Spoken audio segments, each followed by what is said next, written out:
तो पहुंच गए एक और नाटक कंपनी की नगरी में जिसका नाम है नासिक। यहाँ पर भी वही हाल है जैसा कि दूसरे तीर्थों पर है। तो मेरी जनता संभल के रहिए, जब भी आए तो अपना जेब और अपने आप को संभाल के रखिएगा। बने रहिए बुड्ढा अंकल के साथ, चलते हैं अभी और बहुत कुछ दिखाने को है। नासिक से 15 किलोमीटर की दूरी पर बसा है पंचवटी। जैसे ही हम पंचवटी में पहुंचते हैं तो यहाँ से इस रास्ते से हम जाकर जो है पंचवटी गोदावरी की तरफ चलेंगे। जो स्टार्टिंग में ही हमें मिलते हैं कल्पेश्वर महादेव मंदिर। हाँ तो मेरे भाई लोगों, आपका बुड्ढा अंकल पहुंच गया है राम कुंड पे। ये देखिए, मैं आपको पीछे वाले कैमरे से दिखाने की कोशिश करता हूँ। कहने को तो ये नासिक का पंचवटी है, लेकिन यहाँ की अनुभूति, यहाँ का एहसास जो है हमें हरिद्वार की याद दिलाता है। बिल्कुल एकदम हरिद्वार जैसा ही माहौल है यहाँ पर। ये राम कुंड है। यहाँ पर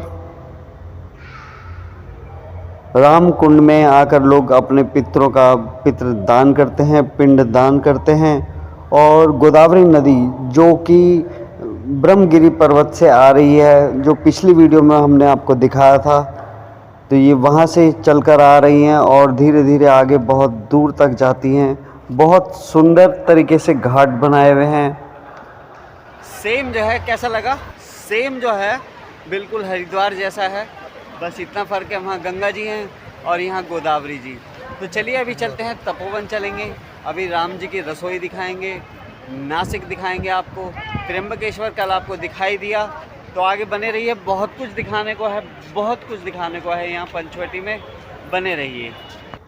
14 वर्ष के वनवास में भगवान श्री राम ने यहाँ 1 वर्ष वास किया था।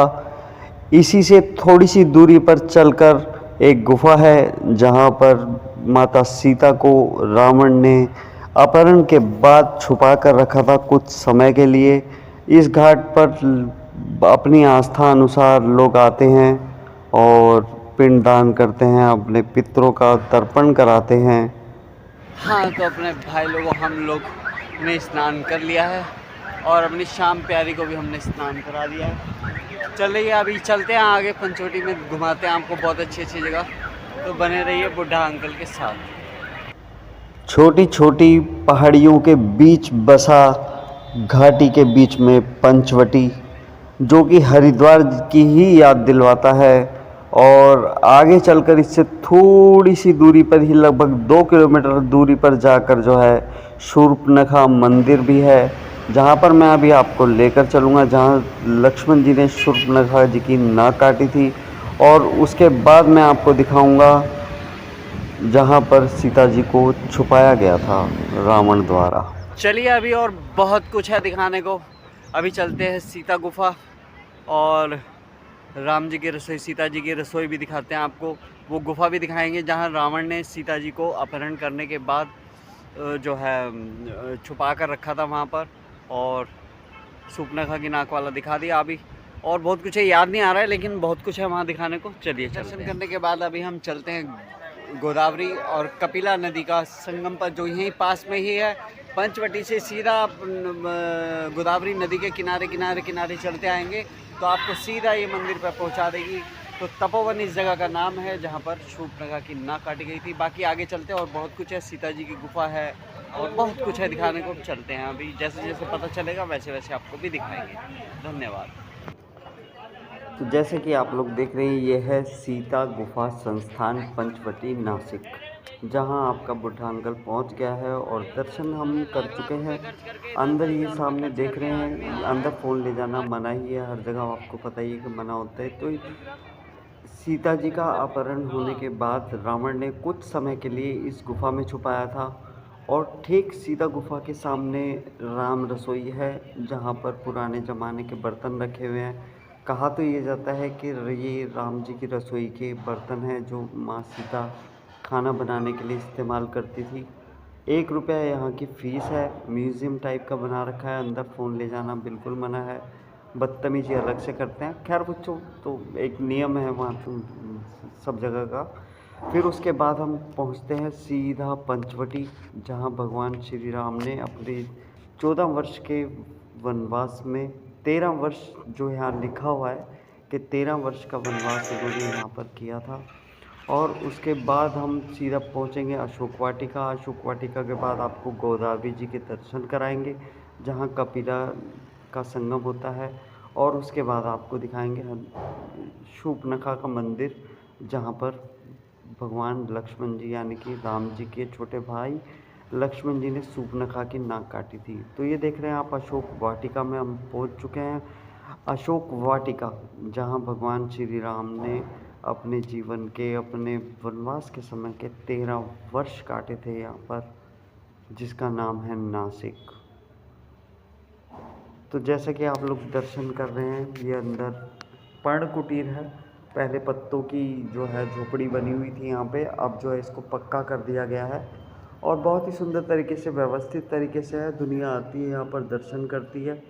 बहुत व्यवस्थित तरीके से दर्शन होते हैं, कोई आपाधापी नहीं है, कोई धक्का मुक्की नहीं है।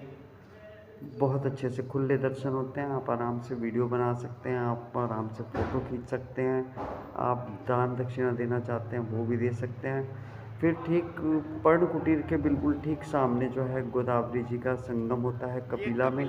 तो जैसे कि आप लोग देख रहे हैं कि इधर से जो है ये कपिला नदी आ रही है और इधर से जो ये देख रहे हैं आप सामने से, ये आ रही है गोदावरी नदी, जो कि ब्रह्मगिरी पर्वत त्र्यंबकेश महाराज की तरफ से आ रही है। ये देख रहे हैं गोदावरी जी आ रही हैं। बहुत सुंदर नज़ारा है। लोग यहाँ पर आके खाना बनाते हैं, यहीं पे बैठते हैं, बहुत पूजा पाठ करते हैं, अपने पितरों का तर्पण कराते हैं अपने पुरोहितों द्वारा। मेरे बंधुओं, ये आ रही हैं गोदावरी जी और ये इधर से आ रही हैं कपिला जी, और यहाँ पर हो रहा है दोनों का संगम। देख रहे हैं आप लोग पीछे। तो गोदावरी जी का मधुरम संगम देखने के बाद कुछ ही दूरी पर, यानी कि लगभग 3 किलोमीटर की दूरी पर जो है पड़ता है शूर्पणखा का मंदिर, जहां हम पहुंच चुके हैं। यह है शूर्पणखा का मंदिर, जहां लक्ष्मण जी ने शूर्पणखा की नाक काटी थी। चलिए अंदर चलते हैं और दिखाते हैं आपको।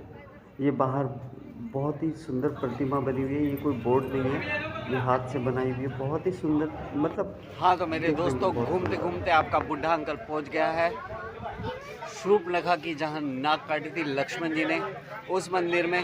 चलिए पीछे से दिखाता हूँ आपको। तो ये वो जगह है जहाँ लक्ष्मण जी ने शूर्पणखा की नाक काटी थी और रामायण में जो युद्ध हुआ रावण के साथ, उसकी जड़ यही है जगह। बस यहीं पर सब कुछ हुआ। फिर अब मुझसे थोड़ी दूरी पर चलते हैं वापसी की ओर, तो हमें मिलता है मंदिर, जो कि नारायण स्वामी की तरफ से बनवाया गया है। और उनका पंथ जो है गुजरात के अंदर, उनका पंथ का बहुत ज़्यादा क्या बोलते हैं उसको, फेमस है बहुत ज़्यादा।